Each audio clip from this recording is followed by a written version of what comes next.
My entitled friend is literally trying to invite herself onto my vacation with my family, saying that I need to cancel my plans to cater to her and her family, even though we literally already spent the money to get ready for this trip in the first place. And despite me telling her no, I don't want to do that with her, she's now pissed off that I'm not wanting to create memories with her family, even though I know for a fact my friend is going to ruin the vibe and her family is only going to be a headache to deal with. And right now I really just don't know what to do. Welcome back to Am I the Jerk, the only show where your vacation plans get hijacked by your obnoxious friend and their bratty kid. Because this first story is super frustrating. I would hate to have a friend like this. Subscribe to Am I the Jerk if you haven't already and click the bell to turn on notifications. That way you never miss a video. Let's get started. Okay, to try and keep things short, we're a couple in our early 30s and our daughter is 4 years old. She is a great kid, but we've also tried really hard to parent her a specific way, which means no screen time on most days, normalizing spending tons of time outside, and reading and on hobbies. She's gone on hikes and camping trips with us, and that took a lot of effort. We hyped up hiking as a household, and she actually does really well on trips. Now, she is a kid after all, so we go through a lot of tears and meltdowns, but she's genuinely able to participate. Well, we decided that this summer, we want to go on an international trip to a destination that's known for outdoors activities. I was talking about this vacation to my friend who has a 6-year-old, and my friend immediately got excited about how great the plans were. Then she immediately started talking about how great it were if she came along with her family. I told her it's just a family thing for us, and we already have most of our planning done, so we can't really accommodate her. She then told me that we could still cancel our lodging and go together, and then when I said no, she said it won't be a problem, and they can just book their own. Seeing where this was going, I then firmly said I don't want to go with you and your family. For reference, her 6-year-old is not used to hikes and spending time outdoors, so it will be a really hard trip for him. My friend tends to ask our group to adjust activities to something kid-centric if she can't find a babysitter to help out, which is totally fine if it's something local, like I don't care about that, but it doesn't align with how I want to travel because I already know her kid won't do well with the activities we have chosen. Selfishly, her kid also gets a lot more screen time and a lot more leeway and gets what he wants after tantrums, which makes our lives way harder after a prolonged period of our kids hanging out. I gently told her that we want to do things that probably wouldn't be very fun for her kid, and she said she's sure that he will do great, but we can adjust if needed. And at that point, I told her I'm not adjusting anything. It's our trip. It's a big expense, and my husband and I want to do what we already have planned out. If she chooses to go at the same time, she can do whatever she wants. But we really will not be seeing her there unless it's exactly what we had already planned or otherwise aligns with our family needs. Well, after I explain all this, she's now mad that I don't want to make this into a great experience for the kids, and that I'm saying no to creating great memories together because she remembers very fondly a trip her family took with some family friends when she was a child, and apparently she wants to give the same thing to her own. So am I the jerk for shutting her down and saying I don't want to go on vacation with her? Because honestly, I don't know what else to say. Okay, I have to say this first and foremost. Obviously, you're not the jerk, but holy crap, the actual gall of this lady to be like, oh, you're going on a trip? What if we go along with you? That's right, I'm gonna invite myself on your vacation. Like, dude, you are a toxic idiot if you do that, dude. Don't invite yourself on someone else's vacation plans. Like, she's really trying to be like, oh, just cancel your lodging. Let's do this together. And it's like, no, dude, chances are I can't even get the money back for the stupid deposit. Like, holy crap, what are we talking about? Just cancel your lodging. Because you can bet this lady's not going to pay for a single dime of that. And this is why, for me at least, I don't really share any like vacation plans, because even the hint of something like this happening is like enough to make my skin crawl. Like, dude, you save up all this money, you get ready with your family, you're like, okay, let's go to this destination vacation, only to then have this busybody be like, oh, we're coming too, and we're going to make sure your plans are changed. Like, dude, what are we doing? Like, get lost and get your own plans. Just because I'm going on vacation doesn't mean you're coming along with me. That's weird, especially for the things you're doing. Like, you're 100% right, and I think you're clocking this exactly as it's going to happen. You're going to get on this mountain, the 6-year-old from this lady is going to be super miserable and complaining, and then your friend's going to look at you and be like, we need to do something else. My kid's not happy. And then just like that, all your plans are going to go down the drain, all because she was being selfish and invited herself on your vacation. So dude, I think you're doing it right. You're shutting her down right from the get-go. You're saying, no, you're not coming on vacation with us. And you're making it very clear that you don't want this, which is honestly the best thing to do here. Because look, if she wants to have some kind of like great memory as friends and as family, then plan something else, dude. Don't hijack my vacation with the expectation that I'm going to change my plans for your stupid kid. That's incredibly rude, incredibly toxic, and completely over the line.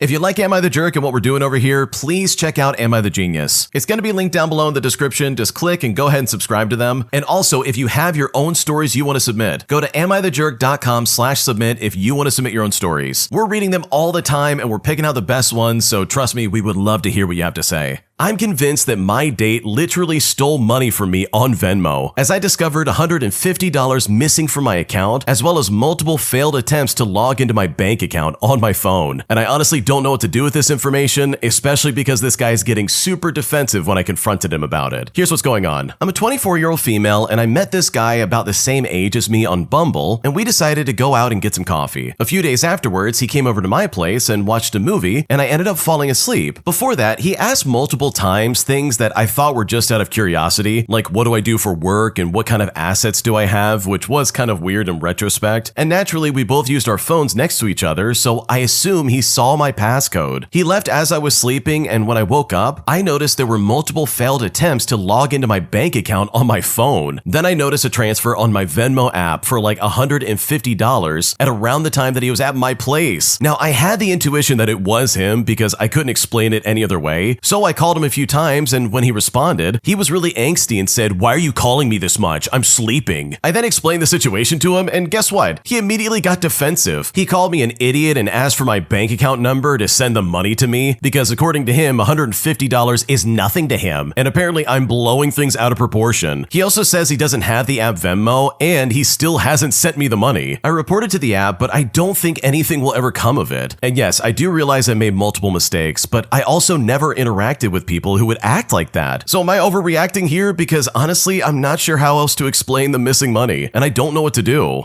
Okay, I gotta be honest, my knee-jerk reaction here was to say, wow, this person's an idiot. You fell asleep next to somebody you don't even know, and then you wake up to multiple attempts to him trying to get into your bank account, and then you see that he stole $150 out of your Venmo account. Like, that would be horrifying because there's only one person who would do that, and that is literally the guy sitting next to you who probably saw your passcode and who was obviously getting your phone while you were asleep. But there's more to this story because the original poster said that they didn't decide to sleep. They felt really drowsy suddenly and then just kind of passed out, which is even scarier, like holy crap, because that kind of leads me to believe that this guy maybe slipped something in your drink or did something to make you fall asleep, if you know what I mean, which I don't think is completely outside the realm of possibility. Like, this guy's already getting defensive about him obviously stealing from you. Who's to say he wouldn't try to slip something in like what you're eating or what you're drinking just to try and, like, I don't know, rob you, which in this case is not nearly as bad as what could have happened. Like, this could have been a lot worse. I think you got off very lucky here. So no, I don't think you're overreacting. I don't think you're totally to blame, but dude, you have got to be way more careful in the future. If you get the money back, fantastic. Get it and then block this guy. But I would be really surprised if this guy sends back anything because he sounds like a scumbag and this is honestly not someone you want to date. Am I the jerk for allegedly exposing my parents and basically explaining to my sisters that my girlfriend's family is way more of a family than they are? Because right now, all of my parents' misdeeds towards me have pretty much been brought out into the open, and it's starting to backfire against me in a way that I honestly didn't expect because right now I don't know what else to do. Here's what's currently happening. Okay, so I'm a 21-year-old male, and I've had a few rough years with my parents, all due to financial issues, which has finally come to a head due to my older sisters now being aware of the situation.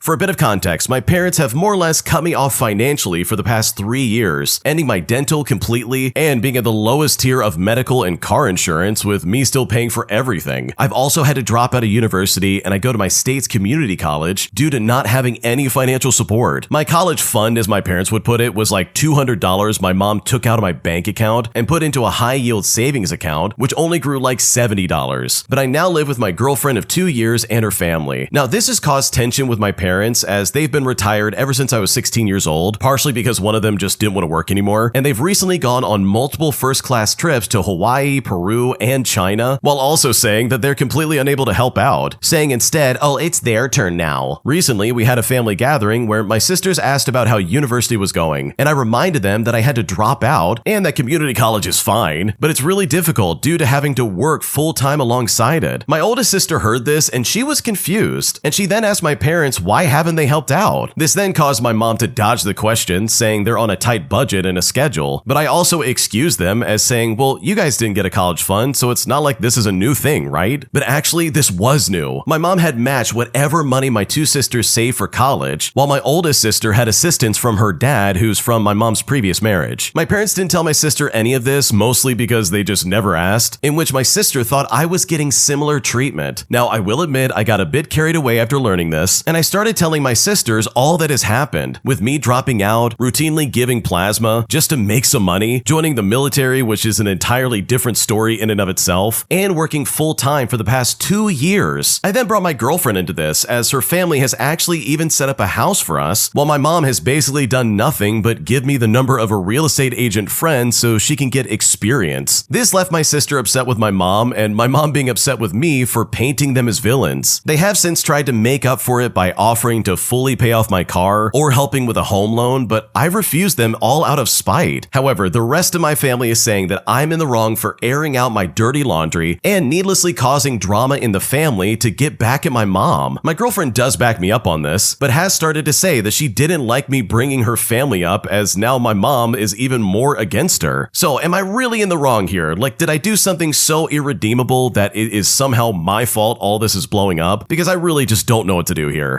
Okay, in my opinion, you have no obligation to keep any of this a secret. Why should you save face for your parents who clearly are not taking care of you? Like, why should any of this be kept a secret? You're not obligated to like save face for these people. They're obviously not helping you out and they're not taking care of you. So why not be honest about it to your sisters? Like, if I was in your shoes, I would definitely be honest. I would tell pretty much anybody who asked about this and be like, yeah, here's exactly what's going on. That's not you starting drama, that's you just being honest. And if your parents don't like that, then hey, maybe step up for once. Maybe be just a little bit more caring for your son who's obviously struggling. Because it's pretty obvious they have favoritism towards your sisters and they just don't care about your well-being. And honestly, that sucks, and hopefully it all works out for you. My boyfriend wants to move in just so he can pay off his debts, but at this point, I really just don't think there's any benefit to me dating him, and I'm seriously considering breaking up with him, because at this point, I don't know what else to do. Here's what's currently happening. Okay, so we've been together for 4 years, and he's always been financially struggling, despite having like $250,000 sitting in crypto that he simply won't touch until the next bull run. We have great chemistry, but I have way more than him financially. He's always crying about debt and not having enough money, and wanting a change for his life, but his only change that he has ever done is work extra hours at work while I'm doing multiple things to gain income, not including my job. When I met him, he was $25,000 in debt, and now he's $50,000 in debt, and he says he wants to move in with me to help him pay down his debt. He says he wants to pay it all off in a year, and when I ask him what his game plan is to do that, he says it's me moving in to save him money and me renting out my 3 homes on Airbnb. He has a son of his own, and most recently when I've gone over to his house, it's messy and cluttered.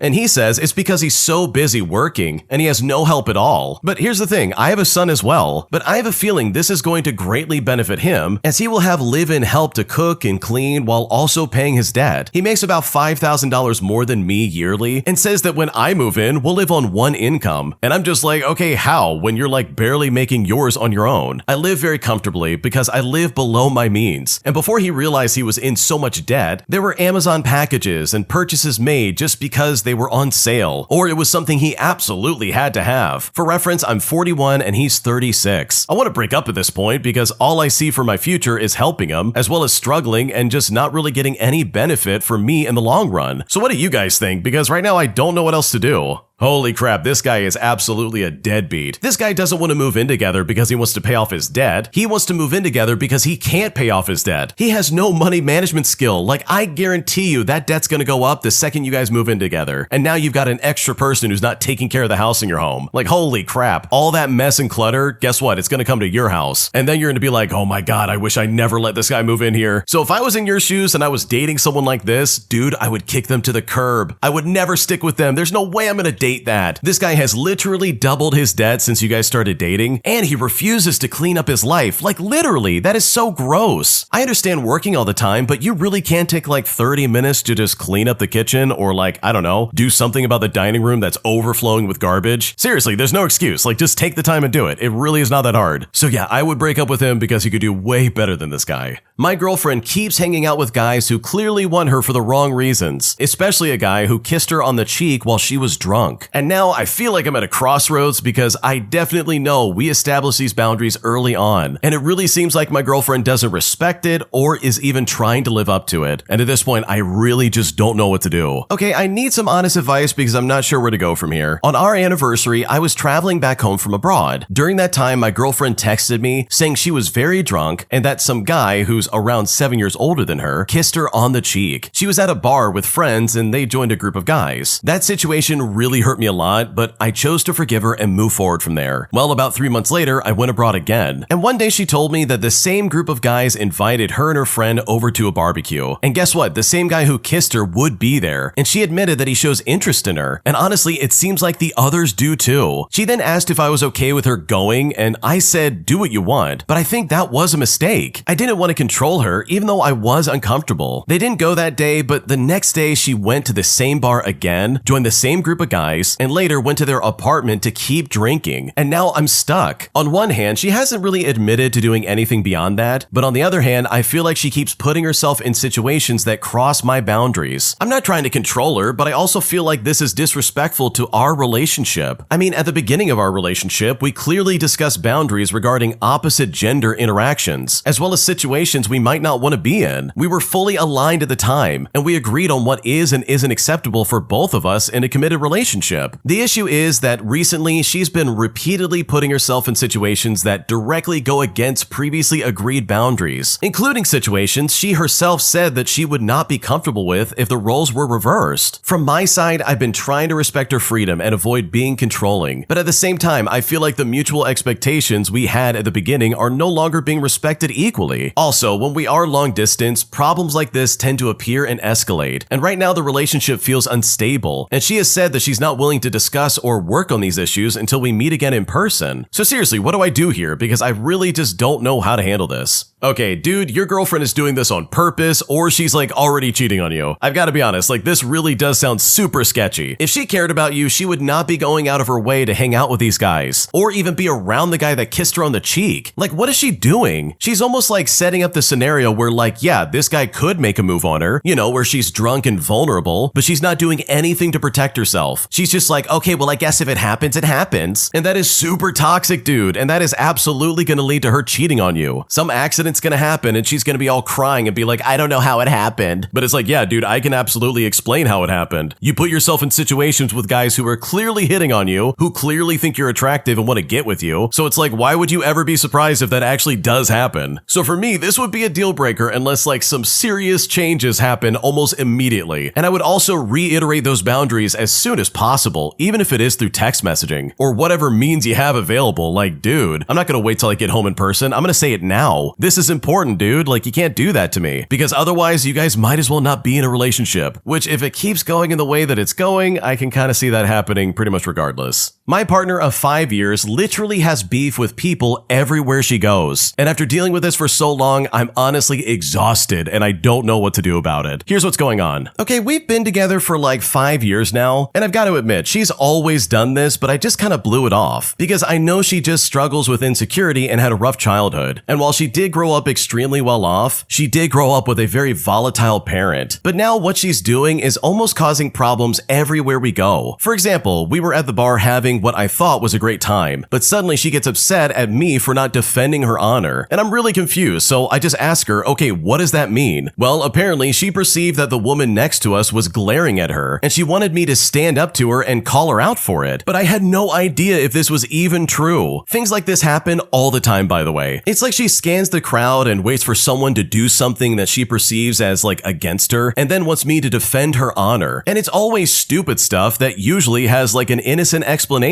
She has done it with my friends and family before too, even blowing up at them a few times over misunderstandings. She doesn't know how to apologize or take accountability, but instead just says it's their fault for setting her off, like someone accidentally bumping into her. Or we'll have a perfectly pleasant interaction and she'll swear up and down that they were secretly being jerks. She tells me that I need to live in the real world and stop assuming positive intentions. And honestly, I'm just exhausted. She has this thing about loyalty. She's obsessed with flashy shows of loyalty, and I feel like she's constantly testing me. So seriously, how do I get her to understand that not everybody's out to get her? Because I am at a loss and I don't know what to do here. Okay, holy crap, this sounds exhausting. Because yeah, not everybody's out to get her. That is a weird assumption. And sure, this might be something you brush off early on in the relationship, but dude, after 5 years, literally 5 years of her always having problems with people, like holy crap, who hurt her in the past? Somebody did something that made her feel incredibly insecure. So now she's got to be like, oh, I'm gonna push everybody away. Everyone's always trying to attack me and do something. And it's like, dude, no, they're not. No one's doing that. Like, most people are too busy to even care about anyone else. Do you know how many times I drive down the road and I see someone on the side of the road changing a tire, and I think to myself, oh man, that sucks, and I keep driving? thing? Like literally all the time. Like who doesn't? Especially in today's day and age. But like seriously, people are in their own little world. They're just doing their own thing. It's not that serious. And it's definitely not that deep. So in my opinion, it kind of seems like your partner might need some kind of therapy. Like, I don't know, man. This really sounds like something that could be worked out with a therapist of some kind, because this is really not normal behavior. If you think everybody's out to get you or in some way trying to offend you, then dude, that is a you problem. That's not an everybody else problem, because most people are not thinking like, oh, I can't wait to offend someone today. Unless there's some unhinged weirdo, which is not the majority of the people. Most people just mind their own business. They do their own thing. They're going in and out of the store to get their crap and get out of there. But regardless, this sounds exhausting. This has been the last 5 years for the original poster, and personally, you're a stronger man than I am, because I probably would have broken up with her by now because I could never deal with this. My entitled roommate allows her obnoxious friend into our house, who then decides to be the rudest person on planet Earth. But after she started attacking all of us consistently and constantly, I finally snapped and put my foot down, demanding that she get out of our apartment and never come back, resulting in one of the biggest blowups in my friend group that I've ever seen in my life. Here's what happened. During one of my college programs at a very popular theme park in Florida, you know, a magical rat planet of sorts, I live with some roommates. The program offered housing, and at the time they had 4 apartment complexes. One was for foreign college students, and the other 3 were for North American college programmers, or CPs. Each apartment came with a different price tag that they automatically snatched from our ridiculous work checks weekly. Now, the newest and nicest apartments came with 2 refrigerators, but it was expensive. The second most expensive was quiet and close to the foreign college student complex, and then there was the oldest one, the cheapest one, known as the party place. It was considered the hood or the ghetto of CP housing. Keep in mind, it had 2 pools, one with a hot tub, a gym, a tennis court, and was where the CP bus station for the car list was located. It was also in walking distance to multiple stores and restaurants. Now, no matter what apartment we chose, we had to share rooms with one other person, so I opted to save money, meaning that I chose the cheapest apartment. I had extended my program with a prior roommate and friend, so we decided to share rooms. For the sake of the story, I'll call her Kendra. Kendra and I also then met 3 women who we will call Jamie, Kelly, and Haley. We had room for one more roommate, as it was a 3-bedroom, and after a month, we received our new roommate, who I will call Shonda. Shonda was older but still in her 20s. She also had 2 younger children back in her state, namely a son and a daughter. We asked her if she was cool to leave her children for a year, so she explained that she had them young and never got to explore herself or be free. So we decided to mind our own business, because it definitely was not our business. Now, it's important to note that Shonda meant what she said and was definitely some version of the word free. A week didn't pass where she wasn't drunk, clubbing, partying, or staying over some random dude's house. But again, we just minded our own business. Shonda then made friends with a girl from her job who I will call Amanda. Now, Amanda partied hard as well. And one day, Shonda and Amanda got into a drunken brawl in an alleyway behind a club. Shonda then complained to us about Amanda and her attitude. And while we did listen, we also remained silent because we were minding our own business. Now, Haley is Muslim, and due to this, we had a rule that guests were to be announced before coming in so that she could dress appropriately if need be. It didn't matter if it was a male or female. All guests were to be announced. And you know what? We all followed this except for Shonda, who just randomly showed up with Amanda one day. Now, Amanda is female, so Haley was okay with it, but we were all still irritated. Anyways, it was Friday and they were getting ready to go out. Amanda then walked in and we were confused because the last we heard, her and Shonda had a falling out again, to which we just minded our own business. Amanda then started judging our apartment's layout, asking why we had it set up like that. We then explained that we enjoyed changing it up since all the apartments had literally the same decor. Shonda was in her room showering and getting dressed, while Amanda continued being rude to us in the living room. Amanda then asked how to get down to the downtown area of the magical rat planet. My roommate Jamie then said, well, if you take the F bus, it will take you right there. Amanda then responded by saying, I already know that. I meant by car. I don't ride the bus. Now, it's important to know that Jamie is the kind of person that will throw hands, and it showed in her face. Jamie remained quiet though, and kept typing on her laptop. Haley then asked Amanda what they had planned, and she, with an attitude, said they were going downtown and then clubbing. Some other things were also said that made Haley laugh. Now, Haley was annoying. She was very loud, boisterous. She scream-talked and laughed very loudly. Most people found her to be a lot, and although we hung out occasionally, I usually kept my distance, as I had and have severe anxiety, and she had that kind of personality personality that really spiked it. Well, Haley started laughing loudly, and I mean full-on cackling, and Amanda just looked on in disgust. She then shouted and said, "Oh my god, can you shut up?" Now once that happened, Haley stopped laughing, and my roommates and I all looked at her, and you know what? At that moment, I had had enough. I calmly but firmly spoke up and said the following: "You need to leave." Amanda looked at me and said, "What?" I then repeated myself when I said, "You need to leave our apartment now." Amanda, thinking I was joking, laughed at me and said, "But why?" I looked at her and I said, "You've literally been rude to everyone since you walked in. You need to leave now." Amanda then tried to double back and say, "But she was annoying and loud." But I responded and said, "This is her home. She pays rent here and you don't. She has a right to be loud in her own home. Get out." I opened the front door and Amanda walked outside. Shonda then comes running from the back asking what happened. And we explain everything and I tell her Amanda isn't allowed in the apartment anymore. The other roommates also agree with this and Shonda is furious. The next day, Shonda asked for a roommate meeting where she says how we treated her friend was wrong. I asked her, didn't she herself have a fight with Amanda due to her attitude a few weeks prior? But then Shonda said, "Oh, we made up." Well, my roommates and I told her Amanda still wasn't allowed over as she was rude. About a week later, Amanda came over but stayed on the porch. She knocked on the door and when I answered the door, she apologized. I thanked her for the apology and she asked if it was okay if she could come in now. But when I turned and asked my roommates, they still said no, she can't come in. Well, Shonda was angry and put in an apartment transfer a week later. She left stating that she couldn't live where her friends weren't welcomed, and honestly, we just simply didn't care, because Shonda was just as obnoxious as her friend Amanda. Okay, first of all, Shonda is literally one of the worst people on planet Earth. You mean to tell me that she left her kids to go work at Disney for a year? And yeah, they're talking about Disney, I think it's pretty obvious in this story. But like seriously, what kind of awful mother are you? If you're gonna have kids, then congratulations, you need to take care of them. You can't just abandon them and be like, I need to explore and find myself. It's like, no, you need to find a job and take care of the kids. Like, what are you doing? This is no time for partying. You need to buckle down and figure your life out. So honestly, good for you for putting Shonda in her place as well as Amanda, because both of them were obnoxious, and I don't blame you for kicking Amanda out in the slightest. If you like Am I the Jerk, you're probably going to love Am I the Genius. Check it out, link down below in the description. Also, go to amithejerk.com/submit if you would like to submit your own stories. My entitled coworker pesters me repeatedly, stating that he needs a new phone only after he found out that we're getting new phones in the office. So I decided to maliciously comply by turning this entire scenario right back at him, and doing it in such a way where he can't say anything about it. Here's what happened. So there's always this one person that is so very important that he always needs to tell everybody how important he is, and how urgent his or her request truly is. Usually this goes hand in hand with utter incompetence and a generally nasty attitude. And this story is about one such person. So we were about to buy new work phones, and it definitely was time for an upgrade. The iPhones that the higher-ups thought were suitable for work were even 5 years ago better toys. The batteries drained quickly and never gave our users a really good experience. Well, we decided to wait until the newer version would come out, but news got around very quickly. Ever since the first rumor about a new shiny toy got around, there was this one salesperson who came into my office twice a week just to complain about his phone and how he desperately needed a new phone and how important it was for him to get a new phone as soon as possible. And no, for the record, he did not need it more than our guys out in the field, but boy, did he really cry about the thing. In the last 3 weeks, he went to our boss 3 times to complain that we apparently did not want to give him a new phone. Well, my boss rolled his eyes and suggested that we do something. Well, we had this one iPhone 13, which was still new in the box, and we had that for emergencies. So last Thursday, as he came in again to whine about his awful phone, I was very glad to help him out, as his phone was so bad, and he just needed a new phone so badly, and ironically enough, we could provide him a new phone immediately. Well, he was quite obviously not happy that he was getting the old iPhone 13, but as he had complained so loudly, and the CEO himself had greenlit this new phone for him, there was nothing that he could do other than to clench his fist and pretend to be happy that his severe situation was taken care of. After that, we informed the CEO that the situation was settled, and he just smiled and ordered new iPhones for everybody in the office the exact same day. Yeah, this is one of those scenarios where it's like, look, you're gonna get a phone eventually, but if you keep complaining, you're gonna get something that you probably don't want. And this story is proof that yes, that absolutely can happen. It is so unbelievably frustrating to deal with people who complain like this, where they act like they're in such a dire circumstance and they need help immediately. But in reality, they're just trying to work the system and get something that they definitely don't need. So good for you and the CEO for seeing through this garbage and solving this guy's problem in a way that I'm sure he wasn't expecting. My grandmother is a narcissistic weirdo who has consistently ruined every wedding that she's been to, and I'm honestly so sick of her that I seriously don't know what to to do. Here's what happened. Okay, to illustrate how my grandma really is, I'm gonna share some stories from my dad's life. The first one is when my mom and dad got married, and then the second one's with my dad's second marriage. So anyways, my dad was around 27 and my mom was 25, and they've been together for 3 years previously, and they wanted to tie the knot. Now, my grandmother wasn't a big fan of my mom from the very beginning, mostly because my mom didn't let her walk all over her to an extent, but also because my mom had an ex-fiance. It first began when she ruined the proposal. My dad proposed at a nice dinner party with family involved so everybody could be there. My mom knew about the proposal because she picked out the ring, but she just didn't know when it would happen. Well, my entitled grandma thought it would be a good idea and spoiled the proposal by declaring my uncle's deployment date right afterwards. Well, her plan didn't work and she got chewed out by my dad afterwards. However, throughout the entire dinner, she was making sly comments about the ring being too fancy and my mom being shallow about wanting such a nice ring. Now, I've seen the ring. It's one diamond with a twist band on it. It's far from being big and very far from being fancy. And after my mom didn't react to the ring, she began to go after my mom's weight. The dinner was a nightmare, and when she and my dad went home, they didn't talk much. And then the planning went straight to Hades. My mom and dad wanted to be married within a year of the proposal, mostly due to financial reasons, because my mom wanted to start having children. But my grandma disagreed with this. They were moving too fast, and when my mom mentioned her plan for children, all of a sudden she was too old to begin having children, and that if she wanted children, she should have stayed with her fiance instead of marrying her son. Keep in mind, my mom was 25. If they got married, she would be 26. And then my entitled grandma began to tell her to stop with her career because it would be easier to just be a stay-at-home wife, especially if she wanted kids. Now, my mom did not stop her pursuit in her career. Well, my mom ended up just ignoring her for the most part, ignoring phone calls, text messages, and any kind of message, which caused my entitled grandma to have a conniption fit and go crying to my dad, who basically only responded by saying, okay. Her behavior continued throughout wedding planning, and everything had to be her way or the highway. The church was never right. The arch, the date, the wedding list. She tried to convince my parents to push back their wedding just to fit her and her friend's schedule. And when my mom denied her friends coming, she threatened not to come either. Well, my parents budged only slightly, mostly with the church because my mom wasn't attached to any church for the most part. My grandma tried to convince them to get married in her church, but my dad nor my mom lived anywhere close to her. My parents lived in Michigan, while my grandma lived in Wisconsin. The church was also incredibly small as it was for a town of under 2,000 people. And while my mom and dad had a small wedding of only family and a handful of friends, it would not have fit my mom's family. My grandma complained and moaned about not having the wedding at her church. That is until my grandfather shut her up, saying that he would go without her. Wedding dress shopping came around, and my mom wanted simple pale colors for bridesmaids, with the wedding party and any guest wearing a couple of neutral colors. The wedding party was pale greens and pinks to accent her dress, and she had a beautiful dress. It was laced up with a puffy skirt and a beautiful veil, all with a corset with flowy sleeves. But of course, my grandma did not like the dress. My mom didn't invite her to wedding dress shopping, and neither did she invite her own mother, but that's because she lived in Florida, and just had her bridesmaids there along with her. Well, my grandma was infuriated about this. How dare she not invite her mother-in-law? And wouldn't you know it, my aunt also never invited her to go wedding dress shopping either. She said that she always dreamed of picking out a dress for her daughters or her daughter-in-law. My mom broke her heart. And then when she saw the dress, her lips pursed and her eyes widened. She began to tear into the dress, saying that it made my mom look like a lady of the night, and how dare she wear white and lie to God. She said the dress looked like it came out of a dumpster, and the dress didn't flatter her and she looked like a sausage. My mom was so close to returning the dress because she no longer felt beautiful in the dress that she picked out. That is until my other grandmother chimed in and dug into my entitled grandmother and made her go cry to my dad like a beaten puppy. My entitled grandma cooled down for a while, and she didn't go after my mom while the planning was still going on, but instead she went after my dad. Now, my dad for the most part has always been the quiet stoic type. His way of dealing with his mom is agreeing with her but not doing what she says. For example, she wanted to have this selection of wine and beer, and my dad just said okay but didn't even go with her choices. She would constantly be barking orders, but he would always just agree with her and then never do it. Now, this method was rather effective at times. However, her nagging started to get worse as she felt like she was getting her way. She became more bold and started calling caterers and flower arrangers just to try and change the plans around. But my mom and dad told them ahead of time, don't change anything unless you hear it from us. After a few calls of fighting, arguing, and shouting, she finally stopped, mostly because my dad threatened to uninvite her if she kept going. Her nagging went from the wedding workers all the way to him. She nagged him so much that he had to go to the emergency room for severe migraines and headaches twice. Finally, the wedding came around, and it was going to happen the way my parents want. want. She could make petty comments or remarks about things, but she wasn't going to ruin this day for mom. Well, as you all know, she's a pain in the neck, and you could probably have seen this a mile away, but she wore a wedding dress to the wedding. In fact, my entitled grandma wore the same wedding dress she wanted my mom to wear, and she even came in with a little entourage of guests in wedding dresses. My dad took one look at them, walked away, and had her friends kicked out. Now, my entitled grandmother stayed because trying to get her kicked out would cause the cops to be called and more headaches than they would like. The wedding continued, and my entitled grandma wasn't allowed in any photos. And that was just my dad's first wedding. My mom says divorcing my father was such a relief because she could finally get away from his awful mother. My dad, on the other hand, is stuck with her until she passes away. And so is his new wife, who is my stepmom. Now, my dad and my stepmother got engaged in the year of 2020 during the New Year's. They had planned on a one-year plan, mostly because they wanted to get it over with since they've been together for 8 or 9 years already, and getting married at this point was a formality to tie things together. When they announced the date, they announced it to be on my entitled grandmother's birthday, and at first she was ecstatic, but then she realized that her birthday would have to be shared. In private, she complained to her gaggle of cronies about having the wedding on her birthday, but then COVID hit and the wedding got pushed back until about 2022 for a different date, and instead it landed on my stepmom's mother's birthday. Her mom had a long past and figured that this was a good way to include her. Well, this ensured the usual nagging. How dare she make it about her mother? My dad at this point grew a backbone and began putting his mom in her place. Perhaps it was his sobriety, or perhaps it was because he's been through one wedding and he is not doing it for a third time. My entitled grandmother tried to do the usual butt-in thing and make things all about her. It just simply had to be her way. But with a few tongue lashes, it stopped. Well, that is until it came to me. Over COVID, I gained about 50 pounds due to stress and pain. I had a lot going on that resulted in me being overweight. I have since been turning that weight into muscle, but I also still had a lot of muscle definition back then too. In fact, I had huge swimmer shoulders that made it difficult to find some dresses. My stepmom wanted simple black dresses. We could decide the style, but it just had to be black with open shoulders. I corresponded with my stepsister to see what she would wear, and we would get the same dress. Well, unsurprisingly, my entitled grandmother wanted me to get a different dress. A dress that was frilly. A dress that wasn't black, but was rather gold and was cream. Well, I immediately declined this opposition. I knew what she was trying to do. The only reason she was even dress shopping with me was because I was 13, couldn't drive, and didn't have my stepmom's card like she did. Well, I picked out the same dress my stepsister did, and I got it in black. They needed to special order it because they didn't have my size. They had one smaller and one bigger, so I was able to see what it would look like approximately. My entitled grandmother did not like the dress. It was a simple flowy skirt that hit the ankles with a really pretty design, and for the most part, it was really modest. The only thing really shown was my face and my arms. Well, my entitled grandmother didn't like that my arms could be shown because people would see my strawberry skin, my muscles, and it made me look like a man. Apparently, it made me look like a log and I was too fat for it. While she put me down, I just didn't care and I sent it to my stepmom and she just loved it. I then told my entitled grandmother that this is what we're going with and that was it. Well, when we tried to put in the order ticket, she tried to order a different style in the color that she wanted. Well, I already talked with a worker and I told them, hey, she's gonna try and pull this weird stunt, but just go ahead and put down what I say and not what she says, because she will ruin this wedding. Well, I think the worker didn't take it seriously at first until she started seeing how my grandmother was acting. Well, finally, the dress shopping was done, and then it was shoe shopping for a pair of flats. My stepmother had a very specific style in mind, black flats with a pointed toe. And honestly, in general, I do have trouble finding shoes. For reference, I'm a size 6 in women's with wide feet. So we had to go to 3 different places just to find the shoes. And the entire time, my grandmother was angry and made weird comments about my feet. I don't know why she was angry, like I have my dad's fat feet and my mom's shoe size. She finds the weirdest things to comment about. After shopping around, my grandmother wanted to go to lunch, even though I didn't, so I told her that I had an obligation. She then proceeded to call me a disappointment for not thinking of my grandmother, and that she hasn't seen me in a while, and that she deserves to have dinner with her grandchild. So you know what? I just walked home. I didn't want to deal with her, and the shopping plaza we went to was barely a mile away. A few weeks later, my dress came in, and we needed to go back to get it hemmed. I planned on just going with my mom, but in true entitled grandmother fashion, she butted in and took me instead. But I just simply bowed my head and took things in stride. During that time, I was experimenting with my hair, and I talked to my stepmother about how she wanted my hair because I planned on taking a lot of length off and dyeing my hair. Now, my stepmother was always like, of course, do whatever you want. And so I got this boyish cut and I had it dyed to a cool red color to match my mom. Well, of course, my grandmother did not like this. She said that I looked even more like a man. And I was like, what are you talking about? While also saying, well, how dare you do something so drastic with your hair? You need to consult me first. I took at her comments about my hair in stride and I just ignored her. Well, finally, I didn't have to see her until the wedding once everything was done with. And eventually the wedding came around. My grandmother complained about the decorations for a little while